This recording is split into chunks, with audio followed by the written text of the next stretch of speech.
bienvenue à tous pour cette nouvelle édition sur Monaco Info. Voici les grands titres qui seront développés dans ce journal.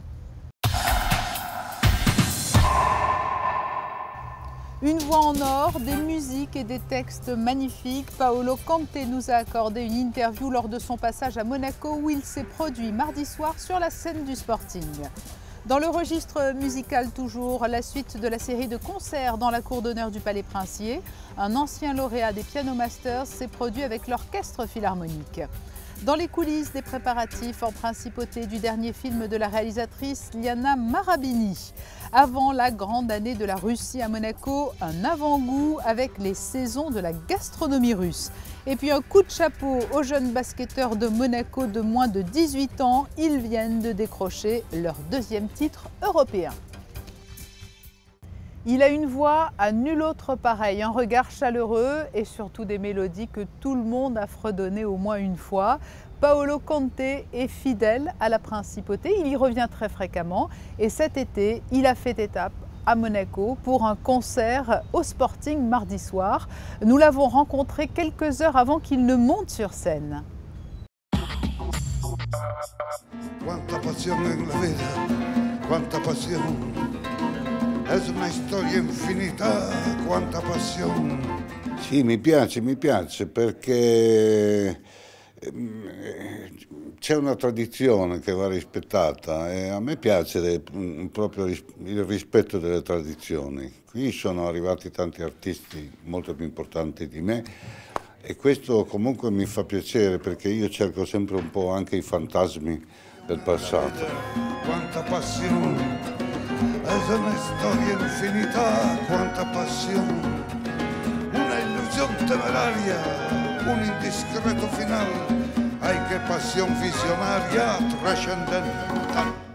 Vous choisissez les morceaux que vous allez jouer en fonction du public que vous allez rencontrer. Ce n'est pas la même chose en Italie ou ici à Monaco? No, il mio repertorio è sempre uguale dappertutto nel mondo. Però lo devo scegliere un po' tecnicamente a seconda dei musicisti che ho a disposizione, delle voci strumentali che mi accompagnano. Votre dernier album remonte à 2010, si je ne dis pas de bêtises. Aujourd'hui, est-ce que vous êtes en train de préparer un nouvel album ou est-ce que vous prenez du plaisir en allant à la rencontre de votre public en faisant des concerts? Sì, c'è un nuovo album in uscita, sì, uscirà verso ottobre. Un dernier mot, parce que je sais qu'après vous allez aller vous reposer. Cette voix, on a dû vous le demander déjà, mais quel est le secret? Parce que nous, en télé, en radio, on rêve tous d'avoir une aussi belle voix. C'est quoi le secret de cette voix-là? C'est inné? Je bois de l'eau minérale plate. Certi capivano il jazz, l'argenteria spariva. Ladri di stelle di jazz, così eravamo noi, così eravamo noi. Pochi capivano il jazz, troppe cravatte sbagliate.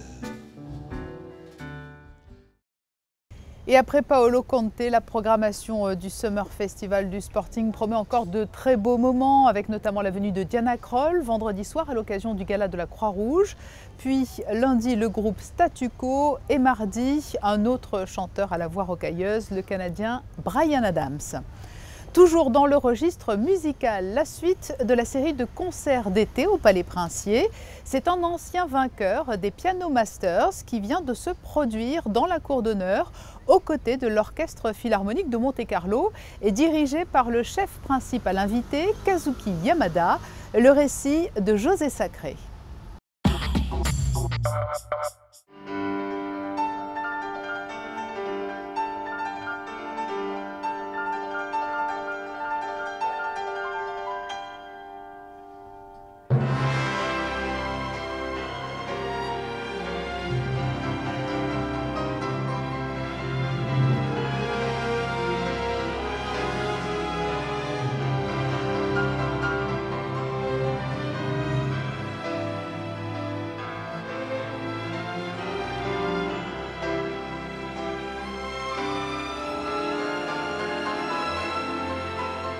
Dimanche 26 juillet, dans la cour d'honneur du Palais Princier, Roustem Setkoulov, vainqueur des Monte Carlo Piano Masters 2003, interprétait le concerto numéro 2 de Rachmaninov avec l'Orchestre Philharmonique de Monte Carlo sous la direction de Kazuki Yamada, qui sera à partir de septembre 2014 chef principal invité de la Phalange monégasque.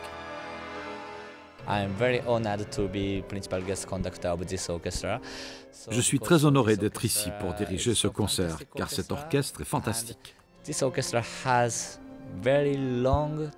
orchestre a une longue tradition musicale, une longue histoire aussi, et je suis vraiment très honoré d'être ici. Maestro Yamada, vous dirigez 4 concerts en 6 jours. Ça fait beaucoup de travail, non? Oh, ce n'est pas si dur. C'est une bonne occasion de faire de la musique ensemble et de construire de bonnes relations entre l'orchestre et moi, donc c'est très bien.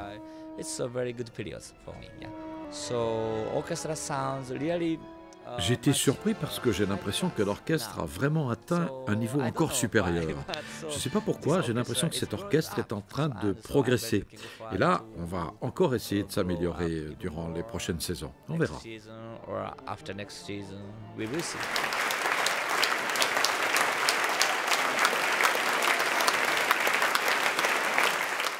Shades of Truth, c'est le titre du dernier film de la réalisatrice Liana Marabini. Un film qui évoquera l'action et la position du pape Pie XII lors de l'invasion allemande. Les 2 comédiens principaux de ce film sont venus répéter en principauté. Il s'agit de Gédéon Burkhan et David Wall. Léa Bélante les a rencontrés. C'est une histoire très controversée, celle du pape Pie XII. Au moment où il va devenir saint, la communauté juive l'accuse de ne pas avoir condamné l'action des nazis en Europe. Liana Marabini rétablit la vérité dans son nouveau film Shades of Truth. Le pape a sauvé plus de 800 000 juifs de la déportation au moment de l'invasion allemande. Il les baptisait pour les faire passer pour des chrétiens, leur obtenait des visas du Vatican pour qu'ils puissent immigrer, ou a posé des plaques du Saint-Siège sur leur maison pour éviter les perquisitions des nazis. J'ai pensé que le film devait être un acte aussi de justice envers ce grand pape. J'ai étudié presque 100 000 documents pour écrire le scénario. Et puis j'ai eu l'idée d'avoir un cast d'exception, d'avoir une distribution de rôles d'exception.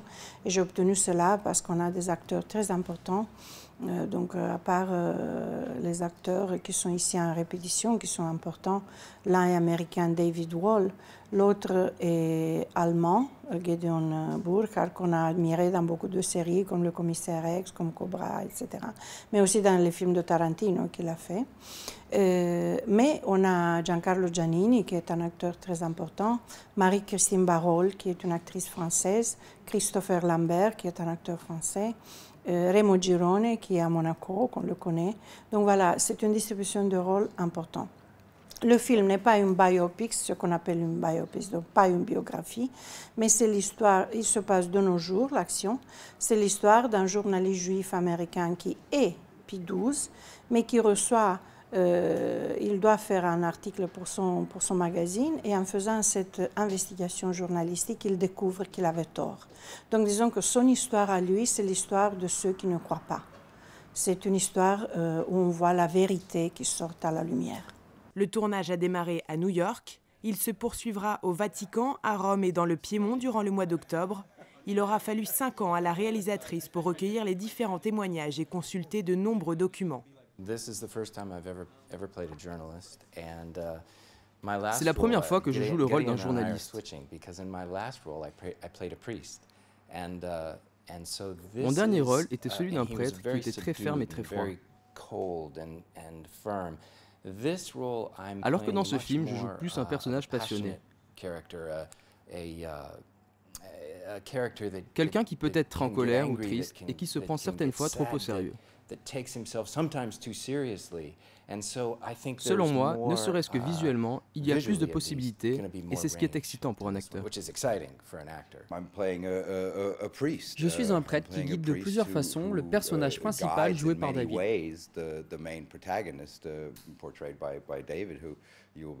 Je fais ce que font tous les prêtres, c'est-à-dire guider les êtres humains dans des moments difficiles. Mais je suis aussi une source d'information qui permet à l'enquête menée par le personnage principal d'avancer. Shade of Truth sera présenté en mai 2015 au Festival de Cannes dans la catégorie film hors compétition. Vous le savez, l'an prochain, Monaco célébrera l'année de la Russie. Comme un avant-goût était organisé cette semaine le 5e festival, les saisons de la gastronomie russe. Des chefs d'établissements prestigieux de Monaco et de Moscou ont proposé des plats traditionnels russes et français. Le reportage d'Alexandra Pani. Bœuf stroganoff, soupe de betterave ou encore filet de cendre, ces plats traditionnels de la cuisine russe sont à l'honneur dans 5 établissements de la principauté jusqu'à la fin de ce week-end. Pour la 5e année consécutive, les saisons de la gastronomie russe à Monaco proposeront un mélange de culture et partage des traditions. Monaco, c'est un pays qui avait toujours beaucoup de liens avec la Russie, historiquement. Et je me suis dit que ce serait peut-être intéressant de présenter la Russie différemment. Monaco a su Diaghilev, elle a su les ballets, elle a su beaucoup les grands classiques de la littérature et de la musique russe. Mais par contre, le sujet gastronomique, c'était toujours quelque chose de nouveau, intéressant, inattendu et surtout peu connu. Et là, justement, je me suis dit que ce serait bien de présenter la culture russe d'un point de vue différent. On essaie toujours de voir que les chefs connaissent bien la cuisine russe. Ils cuisinent vraiment les plats russes. Chaque fois, c'est une approche différente, c'est une approche créative. Mais déjà, ils connaissent tous bien la cuisine russe. Et deuxièmement, ce sont des chefs qui ont eu l'expérience et les prix internationaux. C'est quand même, ce sont des beaux chefs. Je vous les conseille. 5 chefs russes d'établissements prestigieux de Moscou, dont le chef du Kremlin, ont pris place dans les cuisines du Vistamar, du Méridien Beach Plaza, du Café de Paris, du Beef Bar ou encore de l'Avenue 31. L'organisatrice du festival a souhaité privilégier une diversité des styles de restaurants pour correspondre aux envies de tous. L'année prochaine, c'est l'année de la Russie et je trouve que c'était indispensable. Ça, c'est la première des choses. Et puis la deuxième chose, j'aime assez les échanges culturels intercuisine. Et voilà, et aujourd'hui, je suis particulièrement heureux d'accueillir Andrei, qui est le chef du métropole de Moscou. Et vraiment, ce qui me fait plaisir, c'est qu'il ne s'est pas senti dépaysé dans ma cuisine. Donc, ça veut dire qu'il se sent bien et on parle le même langage, même qu'on ne parle pas la même langue, mais le même langage. Et ça, ça me fait très plaisir. Ils nous envoient les fiches techniques avec le bon d'économie, la progression, la photo. Puis voilà, après c'est parti, on réalise avec eux, on les aide bien sûr, parce qu'il y a un petit peu le barrage de la langue aussi. Bon, c'est vrai que moi je ne parle pas russe et on ne le comprend pas non plus. Et lui, bon, on arrive à faire dialoguer un peu en anglais, donc on fait un compromis anglais, donc ça va, on s'en sort bien. Puis on fait des gestes, et puis après, bon, le langage culinaire aussi, cuisine française, c'est un peu un langage international. Donc il y a des termes culinaires qui sont un petit peu, ou des produits qui ont le même signe, la même consonance. Donc avec ça, on arrive à s'en sortir. Et parmi ces recettes, 2 restaurants proposeront un plat traditionnel russe, le koulibiak. Pour le plat principal, nous proposons une recette spéciale de koulibiak. C'est russe, c'est un plat traditionnel que nous avons réinterprété spécialement pour Monaco. Avec mon sous-chef et mon commis, qui est ma femme, nous formons une petite équipe soudée. C'est une recette spéciale du koulibiak à base d'épinards et de 2 sortes de poissons, du saumon et du flétan, des cèpes farcis et un petit peu de beurre clarifié à l'intérieur. Vous pouvez le servir avec une bisque de langouste et du caviar de Corrigan. Je pense que c'est une bonne combinaison de saveurs. Crayfish bisque and some white fish caviar. I think it's a very good combination of the taste. Plusieurs établissements monégasques sont devenus des fidèles de ce festival. Ils ont été séduits par le concept qui permet un réel échange entre ces 2 cultures. Les gens ils apprécient surtout le bœuf romanev, ou bien des plats qui sont atypiques, la soupe de betterave, et bien le cendre, ou bien le saumon en courbillac. Voilà, bon, il y a tant de choses qui effectivement ne sont pas forcément à l'actualité, parce que bon, on a tendance à manger des poissons et surtout en été des plats qui sont tout à fait nature et simples. C'est vrai que c'est une cuisine qui a un petit peu de crème, il est plus composé, mais néanmoins, bon, on a vu déjà, on a commencé pour le déjeuner, on a eu quand même pas mal de ventes de plats. les clients ils apprécient donc, et surtout le bœuf Romanov qui est assez atypique et particulier. Le festival Les Saisons de la gastronomie russe à Monaco se poursuit jusqu'à dimanche dans les 5 établissements partenaires de la Principauté. Ils l'avaient annoncé et ils l'ont fait. Les jeunes basketteurs monégasques de moins de 18 ans ont remporté le championnat d'Europe en Andorre. Une équipe de Monaco Info les attendait à leur retour. Ils ont été accueillis comme des héros par leur famille. Léa Bellante a rencontré cette génération pleine de promesses. Ils ne partaient pas favoris de la compétition et pourtant l'équipe masculine de basket des moins de 18 ans de Monaco a gagné la semaine dernière le championnat d'Europe. C'est la deuxième fois que ces jeunes remportent le titre. Il y a 2 ans, les moins de 16 ans avaient déjà gagné la finale contre Gibraltar. Cette année en Andorre, les matchs de poule ont mal démarré. Les moins de 18 ans ont perdu d'un seul point leur deuxième rencontre de la compétition face à Saint-Marin. Une défaite qui résonne comme un électrochoc dans l'équipe. Les Rouges et Blancs rebondissent et remportent la victoire contre Malte, puis contre les Pays de Galles en quart de finale et contre Andorre en demi-finale. Pour finir au plus haut niveau de leur forme, les jeunes basketteurs écrasent Gibraltar 66-38. Eduardo Coleman, dans l'équipe depuis l'âge de 5 ans, nous raconte sa semaine. Alors c'était une semaine difficile parce qu'on a mis un peu de temps à rentrer dans la compétition. On a fait 2 matchs. Le premier match c'était une victoire mais on n'était pas vraiment dedans, on ne l'a pas senti. Deuxième match, on a été surpris et on perd de 1 point sur la dernière action. Et là, on s'est remis en question, toute l'équipe. On s'est soudés, on s'est vus dans les chambres, on a parlé tous ensemble. Et là, ça nous a donné un coup de pêche, on s'est réveillés. Et c'est vraiment ça qui nous a relancés. Et après, justement, on a vu sur les 3 derniers matchs, on met 30 points, 20 points et encore 30 points en finale. Et on voit parce qu'on savait qu'on était les meilleurs, on savait qu'il n'y avait personne qui pouvait nous battre. Et au final, c'est ce qui est arrivé. Donc, c'était dur, mais c'est une bonne sensation de réussite. Voilà. Cette équipe motivée et soudée était entraînée cette année par Jean-Michel Sénégal, ancien entraîneur des pros de l'AS Monaco, et Ludivine Fraget. Elle a su déceler les faiblesses de ses adversaires et jouer collectif. Elle se tourne maintenant vers l'avenir. Et malheureusement, c'est un peu la fin. C'est la fin d'une génération, c'est pour ça qu'on finit en beauté. Et il y a eu beaucoup de larmes à la fin de ce match parce qu'on sait aussi que c'est la fin d'une belle aventure. Parce que pour la majorité, ils vont partir faire des études supérieures à l'étranger. Donc au niveau basket, ils ne seront plus sur Monaco. Donc voilà, c'était la fin, c'est la fin. C'est un point final, mais c'est un beau point final. De quoi clôturer définitivement une saison couronnée de succès. À noter que Daniel Piper a été nommé meilleur joueur du championnat. Et les filles de moins de 18 ans de Monaco ont quant à elles eu moins de chance. Elles ont terminé 5e de la compétition. Dans l'actualité sportive encore, en bref et en images. Des nouvelles de la jeune et prometteuse Cassandre Beaugrand que nous suivons depuis plusieurs années maintenant. Cassandre est entrée dans le top 10 mondial au championnat du monde junior qui se sont disputés à Eugene dans l'Oregon aux États-Unis.